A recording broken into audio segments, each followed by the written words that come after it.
Welcome to the Sharkpreneur podcast with Kevin Harrington and Seth Greene.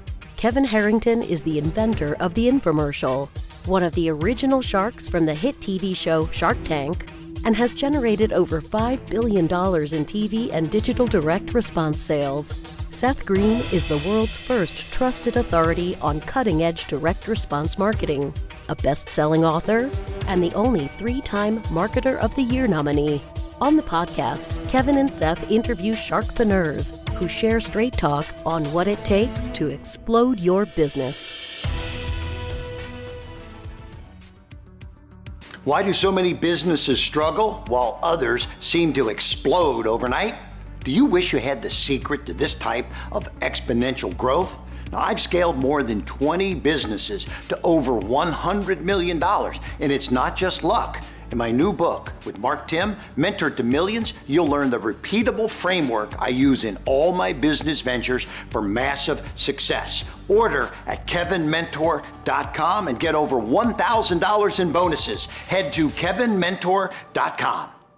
Welcome to the podcast. This is your co-host, Seth Greene. Today, I've got the good fortune to be interviewing Jacob Anson, one of the co-founders of agencyJR. Jacob, thanks so much for joining us. Pleasure to be here. Thank you for having me on.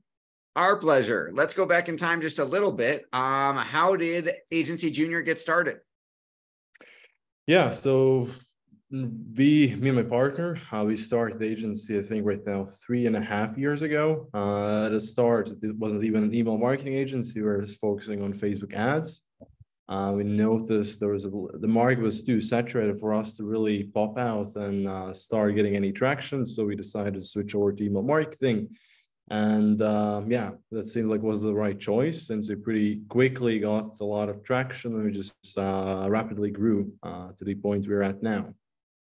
Awesome. And who are the types of clients that you're serving now? Yeah.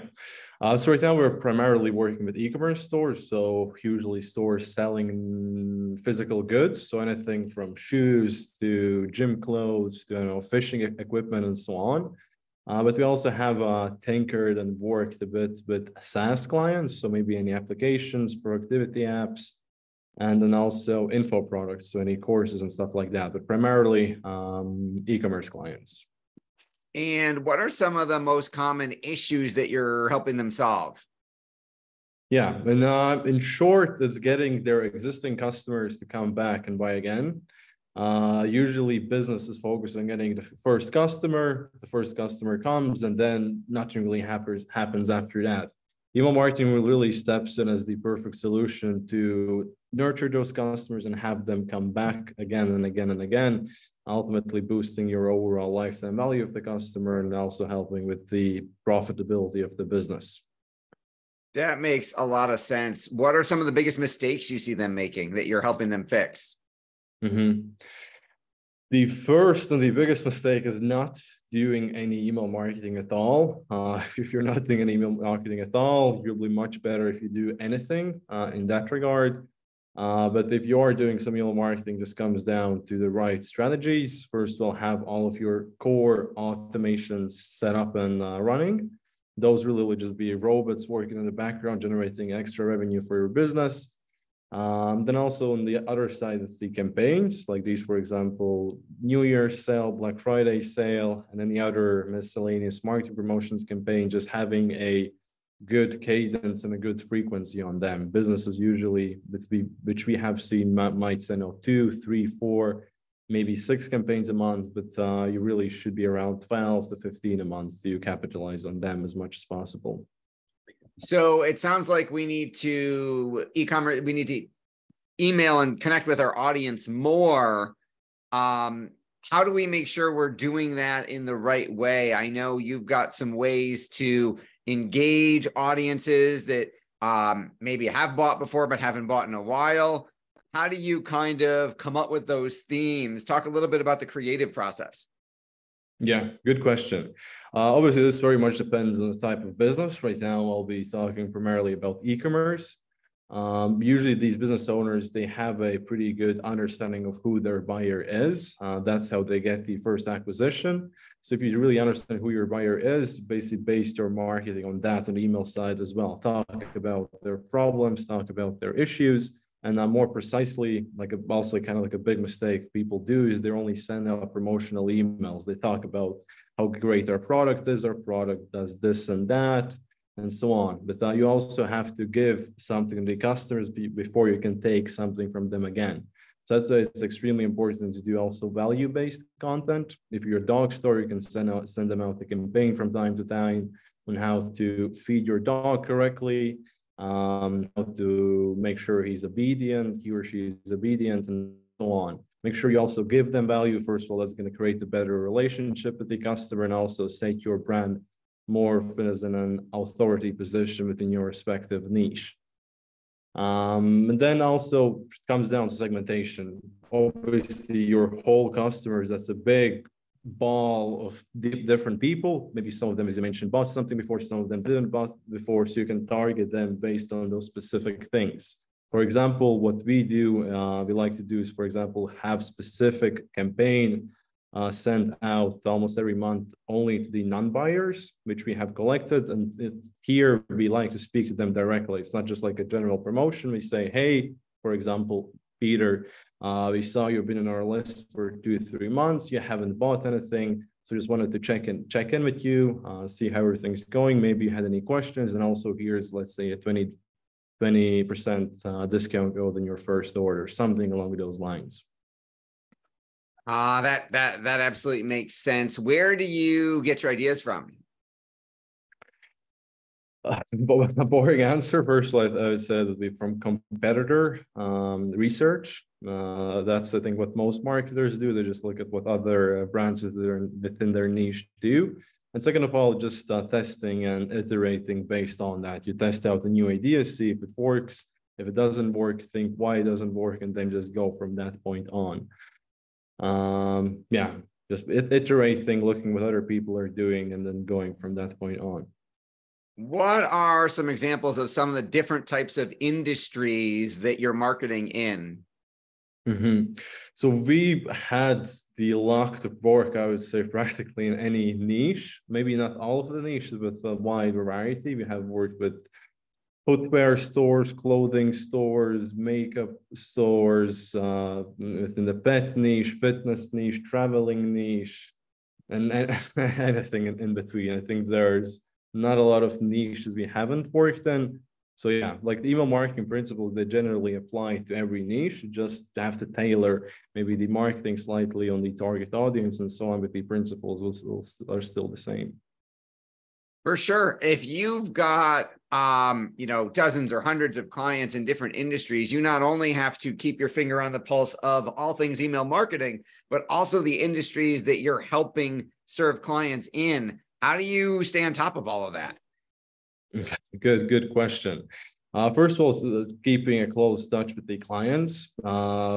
That obviously gives a good boost because the clients always obviously have to be on top of their game, since clients usually work on the client acquisition side of things. We just take the clients which they have acquired and nurture them and make sure they're coming back. So a lot of the insights actually come from the clients directly. And outside of that, just looking at the global trends, see what's going on, and it basically gets everything sorted. Talk a little bit about the team that you built. Yeah, for us, since, as I mentioned at the start, as we switched to email marketing, our growth was very, very rapid. I think we went from just me and my partner to, I would say, around 30 people within 1 year. Wow. How do you manage that kind of growth? We're also fully remote. We're very flexible. It comes down to systems. If everything is properly systematized and structured, it really isn't that hard. Also continue growing past that point. I think at our peak, we reached slightly over 50 people. Keep in mind, not all of them are fully full-time. I think the core full-time team at that point was around 30 people, and the rest were part-time or on contract basis. But the growth just comes down to how your team is structured. For us, basically, we just made sure that all of the positions which you hire for, they're clearly structured. What are the responsibilities? What will they be working on? How will they be working on all of that? Make sure all of that is documented, create a process around that. So you can pretty efficiently hire people. You just need to get people on interviews. If they meet the criteria, just onboard them and they have everything they need to do laid out clearly. And it really isn't that hard if you have the base or the foundation ready. How do you maintain and grow a company culture if you've got 50 people all over the world? Here, I'll have a slightly different answer. For us, I think why our employees or our team members like being with us is not necessarily so because of a certain company culture. It's more so that we give them a lot of freedom and a lot of flexibility, which I think is missing within a lot of companies. They've been used to daily meetings, daily huddles, close management, and all of that. For us as an agency, one of our core values within the team is to give them as much flexibility and as much freedom as they need, or as much we can. And they really appreciate that. It just gives them I would say like 180-degree switch from their usual working environment to working with us. It also allows them to shine their brightest, so to say. So for us, it's more so giving the team members a good place to working, and the rest is good. That makes a lot of sense. I mean, you've achieved so much success for your clients and your firm. What's your biggest challenge now? Biggest challenge, looking for, I would say, maybe the next big thing. At this point, I would say we have reached a pretty comfortable spot. Everything is pretty structured, systematized, and doesn't require too much effort for us to keep things going and running. So basically just looking like what's the next big challenge or the next big step we can take. For now, right now, I think just figuring that out would be the biggest challenge right now. You've achieved some incredible results for your clients. Can you talk about an example of a specific client, what they kind of were struggling with, what they hired you for, and then kind of the amazing results you were able to engineer? Yeah. Here, I think I'll maybe then talk about our biggest case study. This was actually not an e-commerce client, was one of the few SaaS/app clients we had. Essentially, they were launching a new fitness app, and they needed help on the email side of things. So we hopped on board. We developed a launch strategy on how we're going to help them launch this app together with an influencer. In short, we developed like all of the plan from A to Z on how the email side will look, from lead generation of the leads, hype of the leads, the early launch strategy, and then the general launch strategy. And through that, on the launch date, I think we're able to generate over 250K in total sales for the app. And I think around 150K came from email marketing directly, only on the first 24 hours. I would say that has been our most successful case study so far. And maybe also other quick one, last year we used one of our also core launch strategies during Black Friday, Cyber Monday.